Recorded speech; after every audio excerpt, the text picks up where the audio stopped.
Nature pure -17 cholesterol free rice bran oil. এতে রয়েছে এমন উপাদান যা আপনার হার্টকে রাখে সুস্থ। আপনার হৃদয় সত্যিকারের বন্ধু।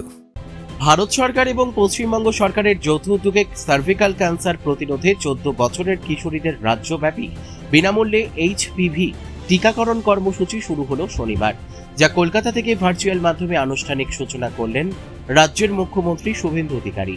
এই উপলক্ষে এদিন মালদা জেলা স্বাস্থ্য দপ্তরের পক্ষ থেকে মালদা মেডিকেল কলেজের প্রশাসনিক ভবনের কনফারেন্স হলে এক অনুষ্ঠানের আয়োজন করা হয়।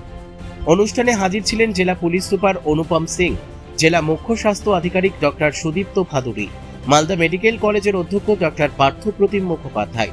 এছাড়াও উপস্থিত ছিলেন ইংরেজবাজারের বিধায়ক কমলান ভাদুরী, মালদা কেন্দ্রের বিধায়ক গোপাল চন্দ্র সাহা, মানিকচকের বিধায়ক গৌরচন্দ্র মণ্ডল, হবিবপুরের বিধায়ক জোয়েল বর্মন, গাজলের বিধায়ক চিনাই দেব বর্মন সহ অন্যান্যরা। এদিন তারা সকলে মিলে প্রথমে মুখ্যমন্ত্রী শুভেন্দু অধিকারীর ভার্চুয়াল অনুষ্ঠানে অংশ নেন।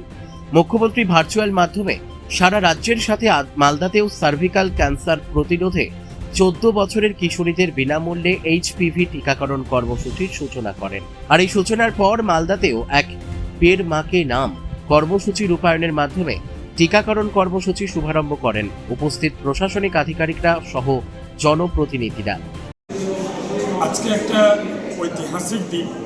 আমাদের জনপ্রিয় মুখ্যমন্ত্রী এবং আমাদের কেন্দ্রে অর্থাৎ আমাদের প্রধানমন্ত্রী যশস্বী নরেন্দ্র মোদীজির পশ্চিমবাংলায় আমাদের এইখানে এইচপিভি ভ্যাকসিনের শুভ সূচনা।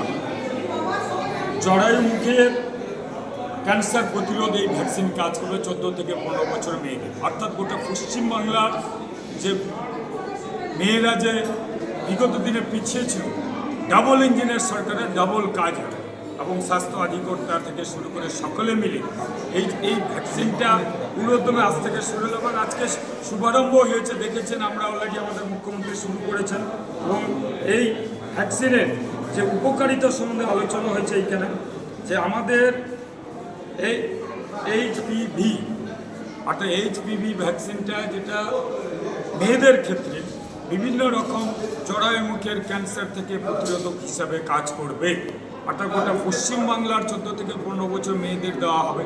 তার যে উপশম বা কোনো ব্যবস্থা যদি কোনো রকম হয়, প্রত্যেকটা হাসপাতালে, মেডিকেল কলেজগুলোতে এবং লোকাল হাসপাতালগুলোতে সুব্যবস্থা আছে, সবাই পাবে। অর্থাৎ আস্তে আস্তে ধীরে, যেটুকু জানা মালদার ক্ষেত্রে 45 থেকে 50 হাজার এই বয়সে মেয়েরা আছে।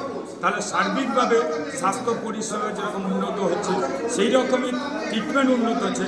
তারা এই ভ্যাকসিনটাও দেওয়ার মাধ্যমে ভবিষ্যৎ সুনিশ্চিত করে। মালদা থেকে পরিতোষ সরকারের রিপোর্ট, কুলিক নিউজ।